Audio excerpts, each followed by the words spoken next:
Olá, esse é o raio-x da pesquisa clínica e nós vamos falar sobre como selecionar qual vaga eu devo me candidatar na pesquisa clínica.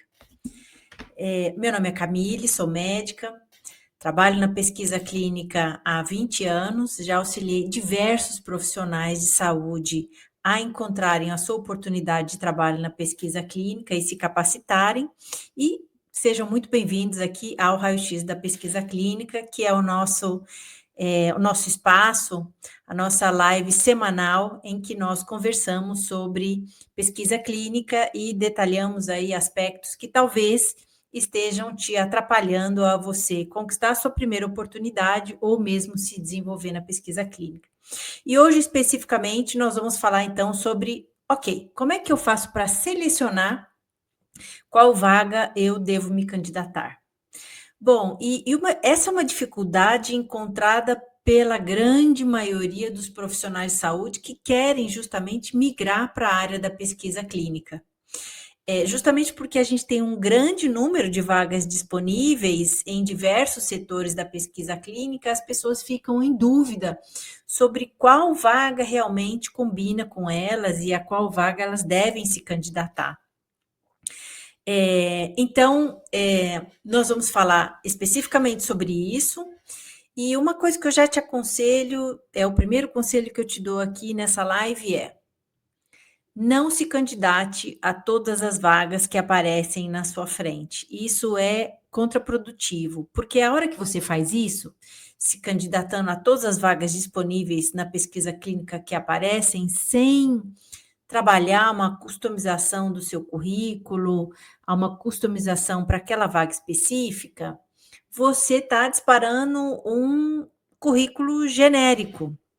E esse currículo genérico não te ajuda, porque ele não é específico para aquela vaga, para aquela empresa, não está customizado da forma adequada, de forma que ele não vai destacar para a pessoa que está lendo o seu currículo, ou mesmo, muitas vezes, para a inteligência artificial que está selecionando, tomando a decisão de selecionar ou não o seu currículo, se você vale a pena seguir em frente para a nova fase. Então, a hora que você dispara aquele currículo que você já tem lá guardado em PDF, ou mesmo em Word, ou você está copiando e colando informações genéricas de um currículo, você está perdendo seu tempo e está se frustrando, porque você não vai ter uma resposta adequada a esse envio de currículo. Muitas vezes você simplesmente não vai receber uma resposta, ou vai receber uma resposta 30 segundos depois, dizendo que seu currículo não foi selecionado. E aí, nessa hora, o que as pessoas pensam? Eu não fui selecionado porque eu não tenho a formação técnica necessária, porque eu não tenho perfil, porque eu não sou bom o suficiente, porque eu não tenho inglês avançado, e não é nada disso. Muitas vezes é porque você não trabalhou o seu currículo adequadamente para aquela vaga, para aquela função específica, para as habilidades que aquela empresa procura. Então, você não parou para selecionar adequadamente e fazer aí modificações no seu currículo. E uma coisa que é importante, assim, o que eu vejo, assim, muitos profissionais que estão cansados, profissionais de saúde que trabalham em hospitais, em laboratórios, ou mesmo profissionais de saúde que não têm tanta experiência na assistência em saúde, estão na universidade fazendo pós-graduação e desejam migrar para a pesquisa clínica. É muito comum eles acharem que o que os limita, o que os dificulta a fazer essa migração, é justamente o fato deles não terem experiência prévia na indústria farmacêutica. Quando, na verdade, o que é que o empregador busca? É óbvio que o empregador busca alguém que tenha um conhecimento técnico na área da pesquisa clínica. Claro, essa é uma condição sine qua non, mas isso é algo que você pode facilmente adquirir através de um curso de pesquisa clínica que vai durar algumas semanas. Existem vários cursos gratuitos até no mercado Nós temos também um curso de pesquisa clínica aqui no Saúde em Contexto, que estamos aí sempre abrindo as inscrições para as pessoas que querem entrar na área.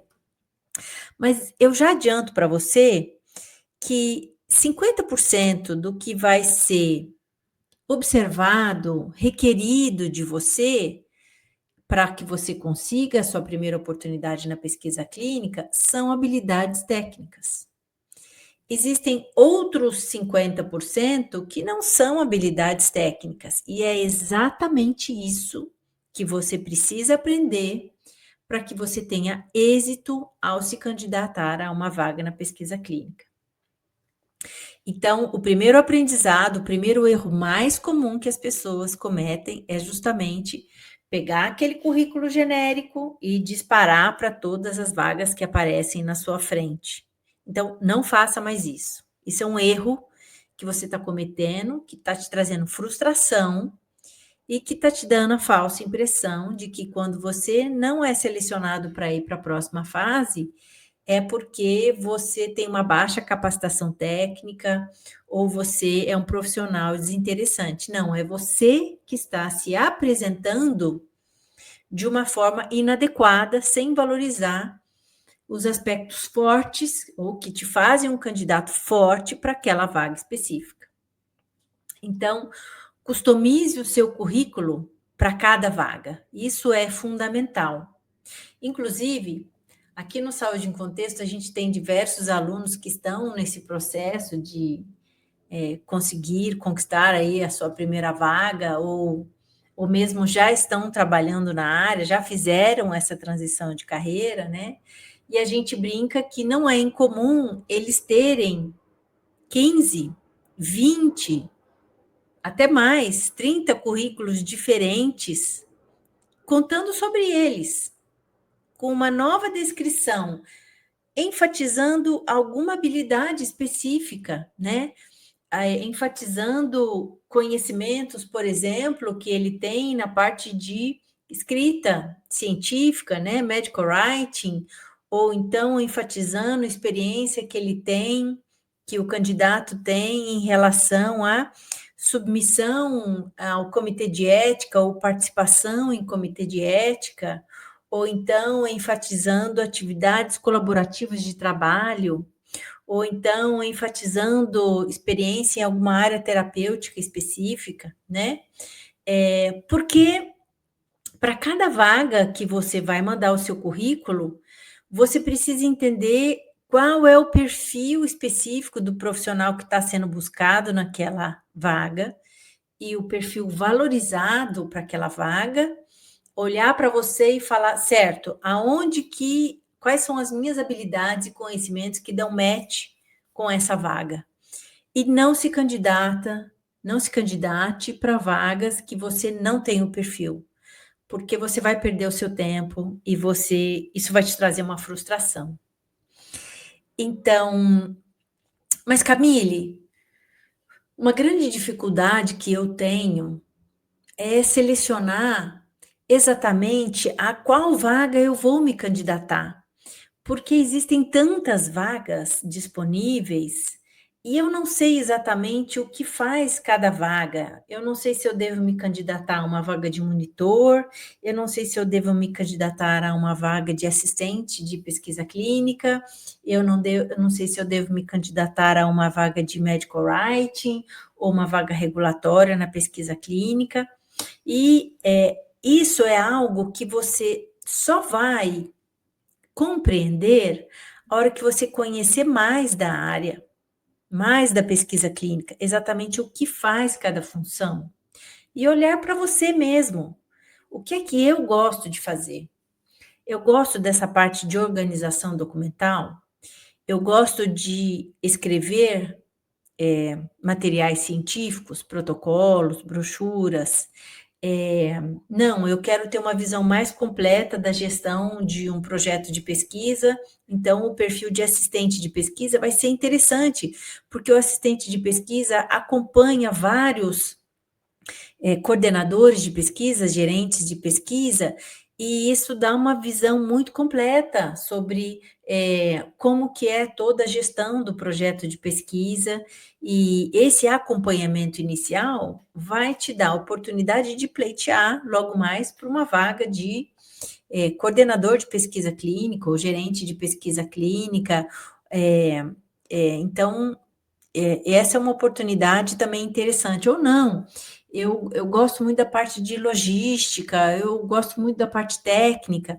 Você precisa conhecer as funções para você olhar para dentro e você dizer: tá, eu tenho habilidade para fazer isso, eu gostaria de fazer isso, eu tenho um perfil para isso. E lógico, uma coisa que eu sempre falo também que é, primeiro, a gente acaba excluindo aquelas coisas que a gente sabe que não combinam conosco. Geralmente a gente começa pela exclusão. Não, isso daqui não é para mim. Essa vaga não é para mim. E uma coisa muito importante. É muito comum as pessoas ficarem se candidatando à vaga de monitor para entrar na pesquisa clínica, que realmente existem muitas vagas disponíveis para monitor.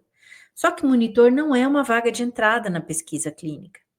Para você se candidatar para ser um monitor, exceto quando realmente, por exemplo, na pandemia, a gente vivenciou uma situação em que a gente tinha muitos estudos de vacinas e a gente tinha poucos monitores júniores disponíveis no mercado. Então, o mercado passou a contratar pessoas sem experiência em monitoria e treinar essas pessoas. Mas essa é uma situação especial, em que as pessoas, em que o mercado estava realmente demandando mais profissionais do que aqueles disponíveis. Embora o mercado de pesquisa clínica continue muito aquecido, não é a situação que nós temos agora no momento.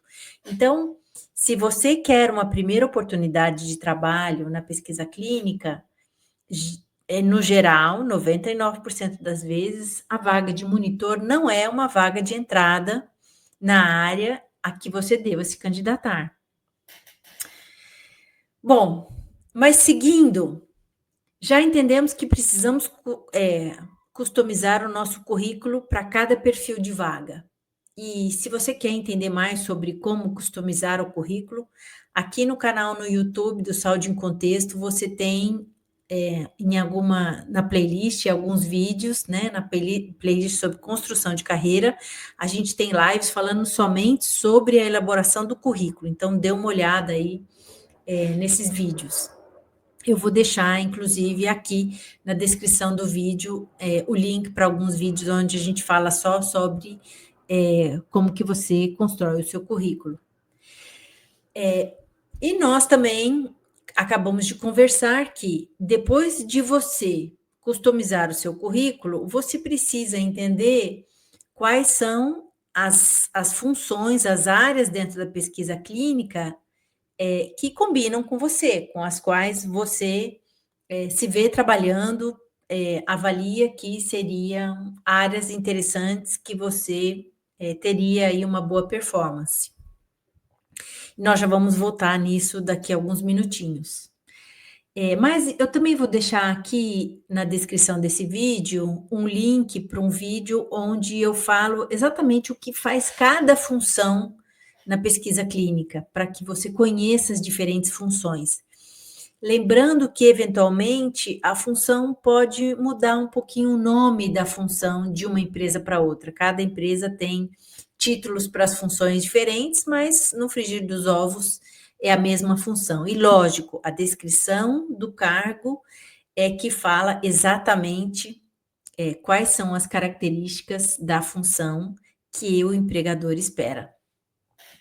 E a terceira coisa que a gente precisa saber é que existem 3 perfis básicos de empregadores no mercado farmacêutico que contratam profissionais que querem trabalhar na pesquisa clínica. Existe o centro de pesquisa, existe a CRO, né, ou Contract Research Organization, e existe a indústria farmacêutica. Então, vamos entender melhor cada um desses 3 empregadores, o perfil básico desses 3 empregadores.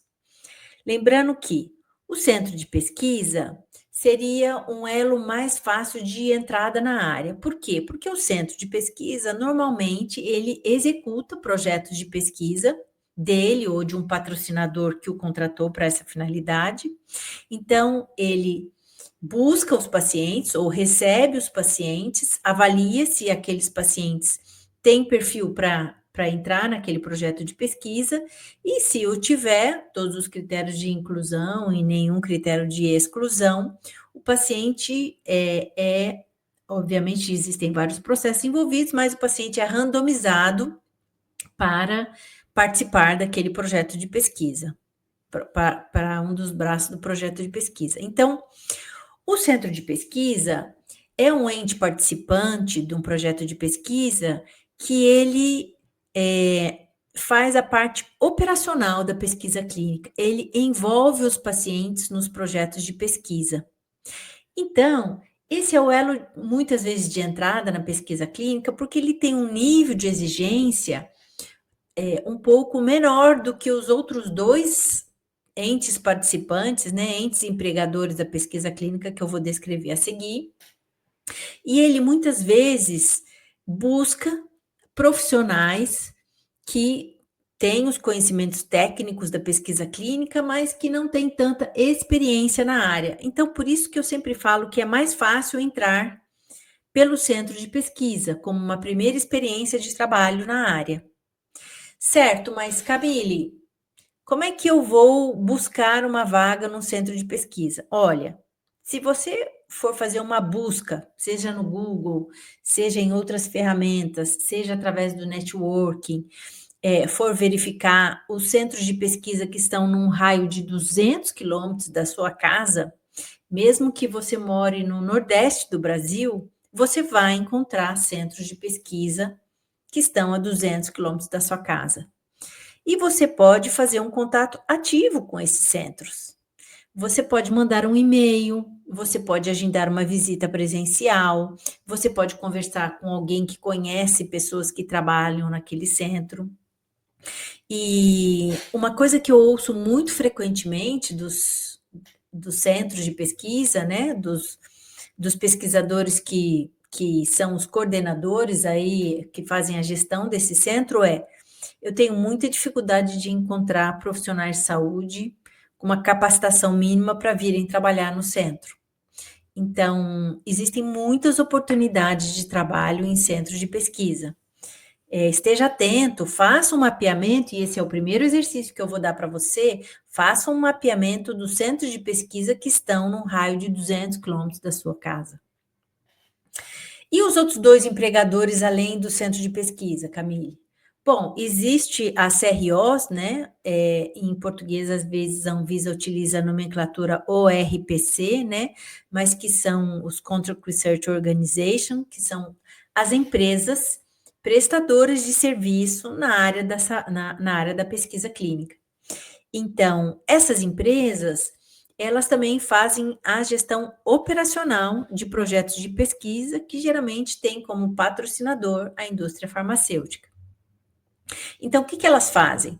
Elas fazem o acompanhamento da gestão de pacientes nos centros, elas fazem o acompanhamento da gestão de dados e qualidade no estudo, elas fazem a parte logística dos estudos clínicos, então, trazer a medicação, distribuir o medicamento para os centros participantes, fazer a gestão, por exemplo, de amostras biológicas de sangue que vão ser remetidas dos centros de pesquisa para o laboratório avaliador, gestão dos medicamentos, né, que vêm de fora, estão armazenados e serão distribuídos para os centros. Então, existe aí um grande número de empresas que fazem esta gestão operacional dos projetos de pesquisa, que são as chamadas, né, CROs. Aqui também existem muitas vagas. E é lógico, existem talvez 60% das vagas em uma CRO sejam de monitor. E eu acabei de comentar com você que vaga de monitor, em geral, não é uma vaga de entrada na área da pesquisa clínica. Mas, convém monitorar também aí essas vagas disponíveis na CRO, e aí você pode utilizar o LinkedIn, o Glassdoor, porque existem também muitas vagas anunciadas de entrada, né? Como assistentes de pesquisa clínica, assistentes, por exemplo, assistente júnior de logística em pesquisa, é, uma pessoa que vá trabalhar com dados, né? Então, existem várias vagas de entradas em CROs também, que vale a pena acompanhar. E, óbvio, existe a indústria farmacêutica, mas o número de vagas na indústria farmacêutica é proporcionalmente inferior ao número de vagas em centros de pesquisa e CRO. E por quê? Porque na última década, digamos assim, a indústria farmacêutica, ela se especializou muito mais em fazer a gestão estratégica dos estudos e menos em fazer a parte operacional, da gestão operacional que ela delegou no geral para as CROs. Então, os cargos na indústria farmacêutica, digamos que eles representam 20% de todas as vagas para pesquisa clínica disponíveis no mercado farmacêutico. 80% das vagas estariam mais concentradas nas CROs e nos centros de pesquisa. Então, vale a pena também ficar atento às vagas na indústria farmacêutica? Sem dúvida, vale a pena, mas não se limite ou não pense que somente as vagas na indústria farmacêutica seriam interessantes ou adequadas para você. Então, isso já nos antecipa mais uma situação que é onde há maior número de vagas disponíveis na pesquisa clínica com menores exigências de entrada. Sem dúvida, no centro de pesquisa e, em segundo lugar, na CRO. Então, eu recomendaria que você focasse mais a sua atenção para esses dois empregadores. É óbvio, convém ficar atento a vagas na indústria farmacêutica? Convém, mas não aposte as suas fichas somente em ser contratado pela indústria farmacêutica. E aí, uma vez que você faz aí um mapeamento de possíveis empregadores num raio de 200 quilômetros, ou se você estiver próximo à cidade de São Paulo, ou em grandes centros como Porto Alegre, Rio de Janeiro, você pode se concentrar aí num raio menor até, né? Talvez 100 quilômetros, 50 quilômetros. Então, ou eventualmente até em vagas online, a gente tem muitos alunos que moram fora de grandes centros e que eles se concentraram mais inicialmente em vagas online e tiveram muito êxito, porque, óbvio, hoje em dia existem muitas vagas de trabalho online, né, que não exigem que você esteja presencialmente todos os dias da semana, ou eventualmente algumas vagas online onde você vai na empresa uma vez por semana e aí você faz um deslocamento de até 100 quilômetros. Então, isso também não é incomum. Então, esse é um outro fator que você precisa decidir, né? Estou em busca de vagas presenciais, vagas online ou ambos, né? Vale a pena também você colocar isso aí na sua lista de coisas a definir, digamos assim, né? E aí, então, até aqui nós falamos sobre customizar o seu currículo, descobrir o seu perfil e quais áreas combinam mais com você, e falamos sobre qual é o perfil de empregador que você vai buscar, né? Centro de pesquisa, CRO ou indústria farmacêutica. Então, uma coisa fundamental quando você vai decidir a qual vaga se candidatar é você olhar para você, para a sua trajetória profissional, para as suas habilidades. No que eu sou bom? O que eu gosto de fazer? Muito importante, qual é o meu propósito? O que eu efetivamente quero? Porque Quando eu já sei essas coisas, quando eu inclusive listei isso num papel, fica mais claro que essas informações precisam estar no seu currículo, no seu storytelling, na forma de você se apresentar. E quando a gente vai entrevistar uma pessoa e a gente percebe, a pessoa deixa claro para a gente que ela tem um propósito, que ela está determinada, que ela sabe naquilo que ela é boa, puxa, isso nos encanta e nos chama atenção muito mais do que a gente conversar com um candidato que a gente brinca, né? O candidato granada, ele não sabe exatamente qual função combina com ele não tem nenhum grande diferencial elencado, ele não tem um propósito, se der certo, ótimo, mas ele não está convencido que aquele é o lugar certo para ele. Então, faça esse exercício antes. Depois, talvez em outro vídeo a gente fale mais, aprofunde mais sobre isso. Isso é algo que a gente trabalha muito nas nossas mentorias do nosso curso de pesquisa clínica, porque nós entendemos que não é só você listar as suas habilidades técnicas, né? Você tem que identificar as suas habilidades, saber descrever isso no seu currículo, usar isso na entrevista. Mas uma coisa que é muito importante é você também estar atento às necessidades do mercado e enxergar quais as necessidades do mercado que você efetivamente agregaria valor. E eu vou dar alguns exemplos para você. Por exemplo, uma coisa que o mercado farmacêutico valoriza muito, e eu tenho certeza que isso vai continuar num crescente nos próximos anos, é pessoas que sabem fazer gestão de dados. E quando eu falo gestão de dados, é saber analisar uma quantidade grande de dados, usar a inteligência artificial para te ajudar a organizar esses dados, encontrar, avaliar as evidências científicas e entender o significado daquilo e como que aquilo agrega valor numa situação terapêutica.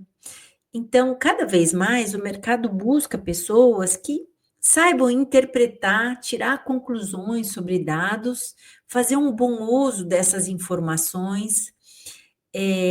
Se você gosta, por exemplo, de trabalhar com dados, eu incentivo que você vá fazer cursos sobre gestão de dados, uso de inteligência artificial, farmacoeconomia, porque isso efetivamente vai te tornar um candidato muito mais atraente.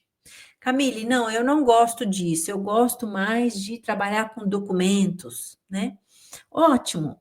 Se você gosta de trabalhar com documentos, se aprofunde um pouco, então, na área regulatória, entenda mais sobre sistema, Plataforma Brasil, sobre submissão de dossiê à Anvisa. Existem até cursos específicos, mas também vale muito a pena você conversar com pessoas que trabalham na área, entender mais sobre isso. Se voluntariar, de repente, para algumas atividades de trabalho onde você auxilie esses profissionais, para ver se você gosta, para aprender mais sobre o assunto. Então, esteja atento também àquelas coisas que combinam com você, que você gosta, mas que também são necessidades desse mercado que você quer entrar. E não fique só fazendo um monte de cursos de pesquisa clínica, que você vai ver informações repetidas ou que não vão agregar tanto conhecimento para você. E eu digo isso, mas isso é muito comum. É muito comum a gente ter profissionais de saúde que desejam entrar na pesquisa clínica, acreditam que somente as habilidades técnicas é que são necessárias para ele conquistar aquela vaga que ele almeja, e ele fica fazendo diversos cursos de pesquisa clínica, como se ele não tivesse nunca pronto para ser o candidato mais adequado ou ideal ou muito interessante para aquela vaga que ele busca. Então, pare e avalie essas questões, né? Isso é muito importante. O que eu gosto de trabalhar, o que combina comigo, e quais são as áreas específicas em que o mercado busca profissionais, as áreas, os conhecimentos valorizados nesse mercado. Então, a minha quarta dica aqui nessa live não seja um aluno profissional de curso de pesquisa clínica. Tenha foco, não pense que fazendo milhões de cursos, só assim você vai estar pronto para dar o primeiro passo e conquistar a sua oportunidade. E aí, veja bem, não estou dizendo que fazer cursos de pesquisa clínica não seja bom, não é isso. Mas existem pessoas que ficam fazendo cursos e mais cursos e mais cursos e elas nunca se acham totalmente preparadas para conquistar a sua oportunidade na área. Então, pare um pouco, faça os cursos necessários para que você tenha um conhecimento técnico, mas não pense que ser um profissional de cursos de pesquisa clínica é que vai efetivamente te abrir portas. E uma última dica que eu gostaria de deixar para vocês então, acho que aqui seria a minha quinta dica, faça networking. E depois eu vou gravar um vídeo falando especificamente sobre networking mais. Camille, como é que eu vou fazer networking se eu não conheço ninguém na área? E aí que está o desafio. Faça networking com pessoas que você não conhece. Hoje a gente tem ferramentas, né, as redes sociais que nos proporcionam essa oportunidade da gente poder mandar uma mensagem, por exemplo, no LinkedIn, para uma pessoa que atua numa vaga que nos interessa. Então, eu posso muito bem contatar essa pessoa e dizer, puxa, fulano, olha, você trabalha como assistente de pesquisa, poxa, estou me preparando para conquistar também uma oportunidade nessa área. Se você pudesse me contar como é que é o seu dia a dia, as coisas que você faz no trabalho, o que te encanta, me contar a sua trajetória profissional, puxa, eu gostaria muito de saber. E uma coisa que a gente sempre aconselha as pessoas não peça para a pessoa apresentar o seu currículo no RH ou coisas assim. A abordagem, inicialmente, precisa ser uma abordagem de relacionamento, onde você está pedindo àquela pessoa que você não conhece para compartilhar com você informações não confidenciais, né, do trabalho dela, da trajetória profissional dela, de como que ela chegou naquele cargo que você almeja, estabelecendo aí um relacionamento inicial, né, e fazendo solicitações que não vão deixar a pessoa do outro lado desconfortável, muito pelo contrário, que ela vai gostar de compartilhar com você. Então, Camille, mas eu escrevi para 2 pessoas no LinkedIn, ninguém me respondeu. Esteja preparado para que nem todas as pessoas que você vai contatar, talvez te respondam. Algumas pessoas não vão te responder, e não é porque elas te acharam tecnicamente fraco, ou inadequado, ou chato, ou feio. Não, existem 1000 motivos para a pessoa do outro lado não nos responder. Por exemplo, as pessoas acessam muito o LinkedIn quando elas estão buscando vagas, mas muitas vezes elas estão trabalhando e elas simplesmente esquecem que o LinkedIn existe.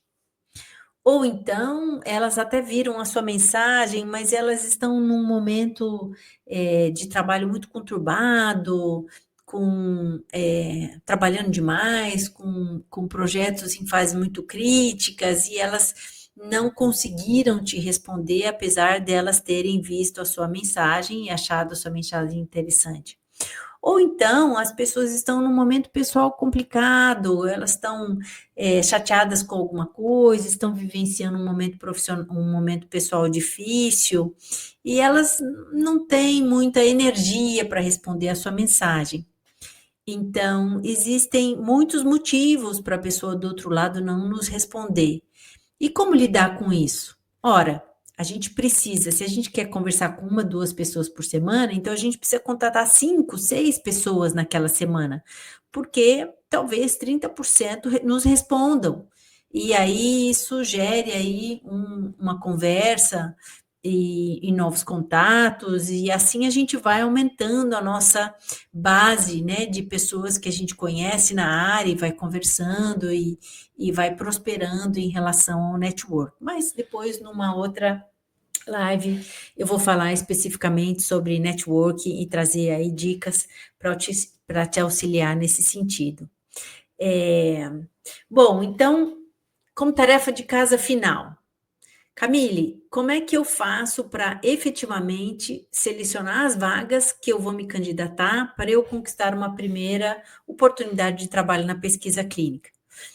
Fundamental, conheça o seu perfil, os aspectos fortes do seu perfil que te capacitam para essa nova oportunidade profissional. Ah, eu tenho, fiz mestrado, doutorado, eventualmente pós-doutorado, sei ler um artigo científico, tenho muita experiência nessa área terapêutica específica, sou bom na parte de medical writing, ou gosto muito dos aspectos regulatórios, ou então sou forte na parte de gestão de documentos, ou então sou muito comunicativo, gosto de trabalhar em equipes, ou não, sou muito analítico, técnico, gosto de trabalhar com detalhes, ou então talvez a farmacovigilância seja uma boa oportunidade para você.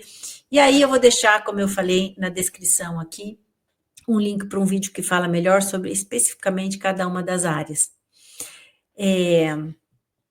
Não seja o candidato granada, uma vez que você se conhece, customize o seu currículo para cada uma das vagas que você vai se candidatar. Não dispare seu currículo genérico para todas as vagas que aparecem na frente, sem fazer uma boa seleção daquilo que efetivamente você quer e que combina com você. Entenda o perfil das empresas que combinam com o seu perfil, faça esse mapeamento das empresas a 50, 100, 200 quilômetros da sua casa.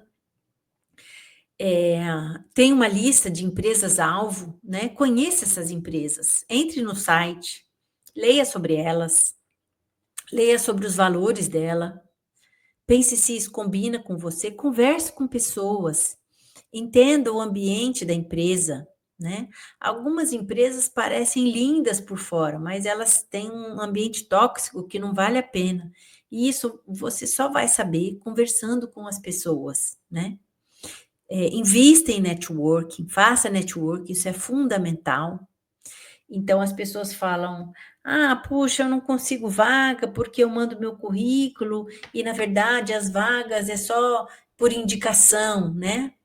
Às vezes, e a gente tem vários exemplos aqui na saúde em contexto, às vezes, você fazendo networking, você estreita relacionamentos e aquele relacionamento que você construiu vai pedir o seu currículo para indicar você em alguma vaga interna, se a pessoa tiver já construído aí um relacionamento e se sentir segura para dar esse passo, e ela vai pedir o seu currículo, não você vai falar, posso te mandar o meu currículo para você mandar para o RH? Não, ela vai pedir. Então, a forma mais interessante de você ser indicado para uma vaga é você expandir o seu networking, conhecer pessoas e, óbvio, a empresa está procurando alguém para essa vaga específica. A pessoa te conhece no sentido de que vocês já conversaram algumas vezes, já trocaram informações, ela viu que você é uma pessoa dedicada, está investindo em você mesmo, é uma pessoa adequada, é uma pessoa que pode potencialmente contribuir na empresa, ela vai se sentir à vontade para pedir o seu currículo e te indicar para a vaga. Então, muitas vezes a indicação vem de pequenos contatos, de pessoas que você esteve conversando, elas não te conhecem profundamente, mas pelo que elas conversaram com você, elas viram a sua dedicação e o seu comprometimento com essa busca, e elas podem te indicar, né? Muitas vezes vem daí a indicação, né? Então, óbvio, se o RH recebe um currículo indicado por um profissional, por por uma pessoa que já trabalha na área, talvez ele valorize mais do que um currículo que chega por e-mail e que ele realmente não tem nenhum conhecimento prévio da pessoa. E então, invista nisso, pense nisso, reflita sobre isso. E se você tem se frustrado aí mandando o seu currículo para diversas vagas, reflita se o que está te atrapalhando são esses aspectos que eu trouxe aqui. É você não ter feito essa reflexão do seu currículo, não customizar o seu currículo da forma adequada, não entender o perfil da empresa e das vagas que efetivamente combinam com você, não investiu em networking. Geralmente, esses são aspectos muito importantes e que limitam muito ou trazem frustração quando você se candidata a uma vaga e simplesmente não tem um retorno ou tem um retorno negativo. Bom, eu espero que eu tenha te ajudado, então, nessa live a entender melhor como selecionar a melhor vaga para você, te mostrando que onde você pode estar errando ao se candidatar às vagas na pesquisa clínica. E se você gostou dessa live, me acompanhe aqui semanalmente, não deixe de deixar o seu like aqui para essa live e me acompanhe aqui semanalmente no Raio-X da Pesquisa Clínica e eu te espero no próximo vídeo.